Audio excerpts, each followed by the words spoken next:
the studio in a second. Brian, how are you, bro? I'm okay, brothers, and everyone in the chat. How you doing? Yeah, you know, another stressful watch, watching Tottenham Hotspur for those 90 minutes. I felt like we just completely got away with one, grabbed that point with about 10, 15 minutes of dominance. And then Fraser Forster just completely saved us on a number of occasions today, to be honest. Yeah, what were your thoughts of the game today? Well, first of all, Fraser Forster has been our man of the match every single game since Vicario done his injury, and who thought we'd be saying that? So that I mean, and fair play to him. I mean, he made some incredible saves that kept us within the game. And like you said, Ben, I think we've totally got away with one. I think as well, like you were saying, I think it was during the half time, or it might have been the instant match reaction. These players are just knackered. They're knackered. They need to play every single week, because we're threadbare. And if you look at it recently, Forster, who we've just mentioned, has come in and doing what he's going to be doing. Dragusin and Davies were doing it when they first came in.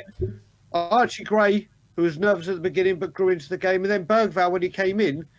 These guys that are deemed not ready for the first team are the ones keeping us, are the ones playing well. The midfield, apart from Bentancur, I thought was our best player in the first half, was non-existent. Just look, Joe, what the first team looks like now. They're just a group of lads that have met at the park and put jumpers for goalposts. Do you think it was a strange decision though from Ange, like with Bentancur's ban and you know he can only play the European games? Do you think it was a strange decision to take him off? I did. I put a tweet about that. And it's been a few people said Brian, he was absolutely awful. He was woeful. He looked unfit. I was like, excuse me. I was like, he may have not looked his razor sharp self, but the only one with composure in that midfield, for me, was Bentancur. It was. I thought, like you said, Bissouma, he's just been playing awful, so I could get the substitution, but he can't play against Southampton, so why? But Bergvall came on and changed the game, and I don't even want to start talking about I go missing when the going gets tough, James Maddison. Let's hold our ankle a few. I honestly, people want to talk about Sonny and say, is he finished? Can he last 90 minutes? Can he do this? Can he do that?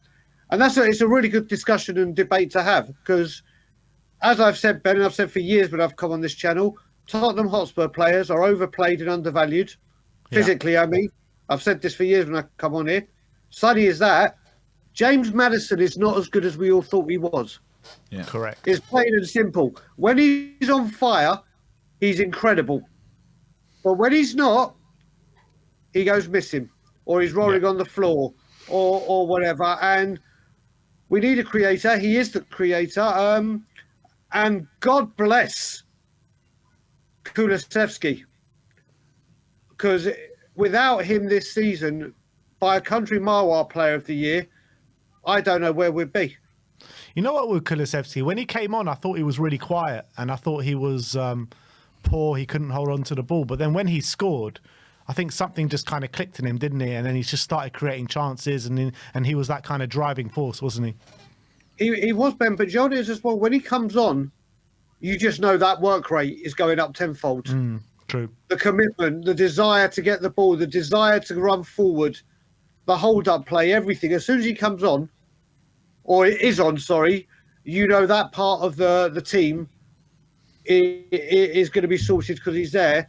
And it had that impact when he came on. But these players are just exhausted. I will say, Daniel Levy, that's what a stadium should sound like. That's what a stadium should sound like. Brian, you seeing all the videos and images coming out of Glasgow, all the Levy out and Enoch out chants coming out? Let's just say, I don't care about Levy. He don't care about me. All I care about is Kulusevski. I've heard it all, mate. As I said, I put a tweet out after the Chelsea game and said, you know what? The loyal, diehard, passionate Spurs away fans will do what the Spurs home fans won't. And they did. Whether they got heard loud enough on TV, because Rangers was absolutely rocking and we knew it would be, those away boys did the job.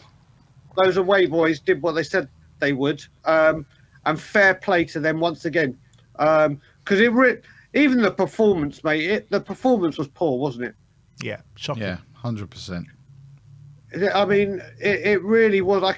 I didn't even see any passages of play. Rangers were just coming at us full throttle, and we were giving the ball. I mean, Rangers. Listen, in all fairness, there are passages where Rangers gave the ball away needlessly as well, but they looked so pumped up for this game, didn't they? And you got to remember, we talk about they rested players because they've got Celtic on Sunday. Yeah, they actually rested some first teamers in that game. And they were bang up for it. Bang up for it. They were. But, Brian, I want to talk to you about Bergvall. You mentioned him before. Yeah. 3 positive cameos now in a row for Lucas Bergvall, with Basuma suspended for the game this weekend and our midfield options lacking with Bentancur suspended as well. Did he come into the team for you? Even if we weren't as threadbare as we were, I'll be saying yes to it. Mm. I mean, I wouldn't even say Archie Gray, but obviously for obvious reasons he can't. He needs to play him in defence. You've got to give Bergvall a go. Sarr, we spoke about how good Sarr was against Man City in other games, but since then he's been off the boil. And I want to see Spurs. I want to see Ange say, right, you haven't been playing well. Bergvall has. Bergvall's getting the nod. That's what it's not saying that Sarr's the bigger name but if a player's had 3 good performances, then you've got to let him loose or give him a go, especially when our midfield's been poor. Yeah. The midfield's been lacking control. The midfield's been lacking tempo. The midfield's been lacking someone that can glide with the ball like him and has an eye for a pass. And he needs to do it. And I've got to say one thing, because I was thinking about it before. Do you remember years ago, Cody Mack put out a brilliant tweet and said, Gio Lo Celso, ladies and gentlemen, when he ran off the pitch at Leeds? Yeah. If Cody doesn't do one with that pass from Fraser Foster to Werner and go Timo Werner, ladies and gentlemen, because that goal kick was incredible. It was just open for Werner and somehow he's back-heeled it out for a throw-in. But, you know, have you heard the big words from Ange Postecoglou after the game on Timo? You haven't? I haven't. What was he said? So Ange Postecoglou said after the game, saying he wasn't playing anywhere near the levels he can. And when you've got 18-year-olds, it's not acceptable to me. I told him that. He's a senior international, a German international. In the moment we're in now, I need everyone to be at least going out there and giving the best that they can. What he produced wasn't acceptable. When I'm asking the younger players to do a massive job, I expect more from the senior players like him. Well done, Ange. Well, are you happy that he's done that publicly? Delighted. Listen, I can't be a hypocrite and say I'm delighted that Romero spoke out about the board, and then we've wanted to see passion and some of these players held accountable, and we've all sat here and say, Ange, why have you said this? Why have you said that? Because we haven't made sense of it. But he's bang on. He's bang on. And do you know what? One of the commentators said, I think you would have heard it as well, and everyone watching. It might have been Hoddle or Fletcher doing the commentary when they said, if only Werner had his Leipzig boots from his first stint, where's that player gone? And it's damn true. It's completely true. The guy, he's got no confidence. And even when you look at him, and one of his key advantages or key assets is running with pace and taking people on, he's not even able to do that anymore. Or in this game, not anymore. Because he has done it on certain games like Man City. But if a player puts in a poor performance like that, I want to hear my manager hold him accountable. But you say he's lacking confidence, Timo. Is that something that's going to give him confidence? Well, you look at it this way, Ben. He's been given him confidence. He hasn't been speaking out. He hasn't said anything bad. And can we all say that, Werner's been he's actually been a good buy. He's been unfortunate. He's been unlucky. It's like when Spurs fans say, don't go shouting, leave you out or anything, back the team, back the team. But where have we been backing the team? And the team have got to give us something to keep the atmosphere going. Mm. If it's not going well, how long he's been in our coming up a year, give or take January window. Yeah. Not once did he come out and said, do you know what, he needs to do better. No, he's kept it quiet for a year, done what he's done. If the carrot isn't working, then it's time for the stick. Maybe he needs this kick up the arse to reset him, and maybe this could be something that sparks him into life. Not saying it'll spark him into the old one, but if we've tried everything and he's putting in performances like that, he's just like you said, he is a senior player that's played in Champions League finals, that have played in title challenging teams, that has played at the highest level for Germany in international tournaments. He should be doing better than this. Are you surprised though that Ange is making comments like that in public? It has surprised. I would say it surprised me. What I found some of the things he said this season bizarre after games, like completely the opposite of what I think I'm seeing and what a lot of fans are seeing. Even in press conferences, like, "Oh, why have you said that?" But I haven't seen him go down this road. So maybe this is him feeling the pressure. And now he's like, right, my job's on the line. I'm not saying it is, but you never know what's going on. I now need to whip these boys into shape. And if I feel they're letting me down, I'm going to let them know. Yeah. Brian, Pedro Porro. Mate, listen, he's on poor form. I love the guy. I think on his day, he's absolutely exceptional. He's at fault for the goal. Before you go on, I've got a very smug Barry next to me, still dreaming of Emerson. Well, what can I say? Well, I'll put it this way, mate. He was the sunshine, the moonlight, the good times, but you all blamed it on the boogie, didn't you? Eh? That's what you all did. Oh, Nick. How long have you been holding that in your closet, waiting to bring that one out? I have to give credit to Ben Kaufman. Actually, I'm not going to claim it for myself. Okay, well, listen, he's off, but he is in dire need of a rest. He is really off form, and you would say, Jed Spence, whether Ange trusts him or not, you need to give Porro a rest. We can't have, if you look at it, our defence, that back four, need to stay fresh, because one injury to one of them, and it really is curtains for our defence. And Porro needs a rest. Whether you want to say rest, dropped, rotated, whatever buzzword you care to use, he does. As you know, Ben, I dropped to my knees when I heard him starting against Man U in Ange's first game. When I was with you going, oh my God, this guy can't defend. But last season, he proved me completely wrong and I fell in love with him. And this season, or the last few weeks, he's been missing. The Porro we know has been missing defensively.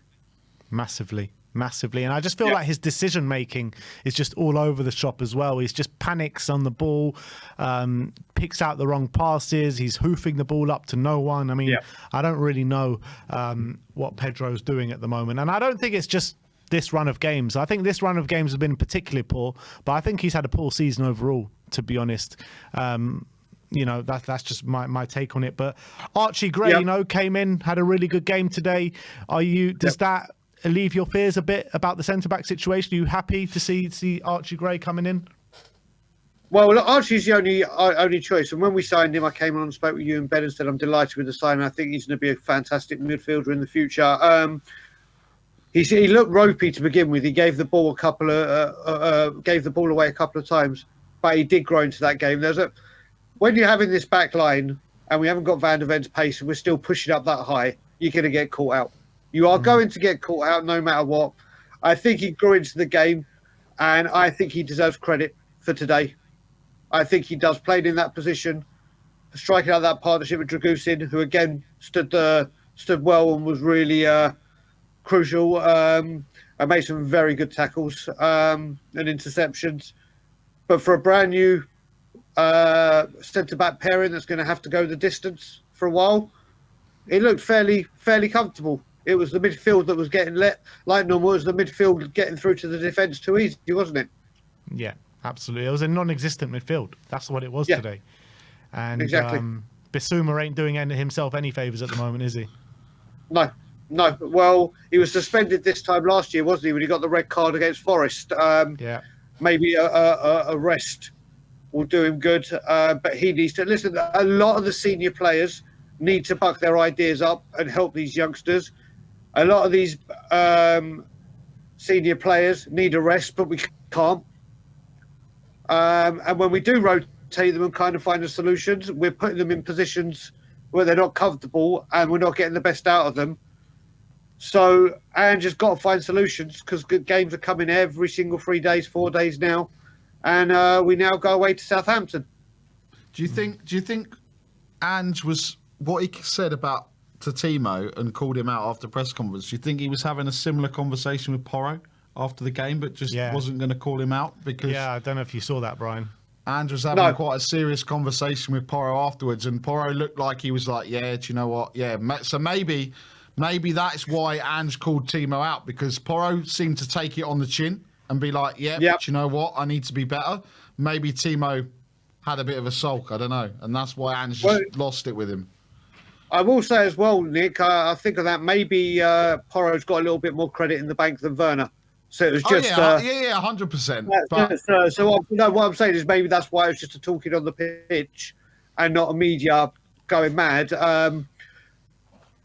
We've seen this before with players, haven't we? Where not just with Ange, this is a thing managers do, and these players need to take accountability. Listen, there's a load of pressure being heaped on the board. There's a load of pressure being heaped on the manager. Let's not forget these players need to take some responsibility as well for these performances. Yes, they're getting run ragged. Yes, they're being overplayed. But it's not, the performance is not good enough. It's not good enough. Brian, always a pleasure, my friend, and we'll Always speak to you very soon. You Cheers will for do. coming Everyone on. in the chat, have a good evening. Speak to you later. Bye. Cheers, mate.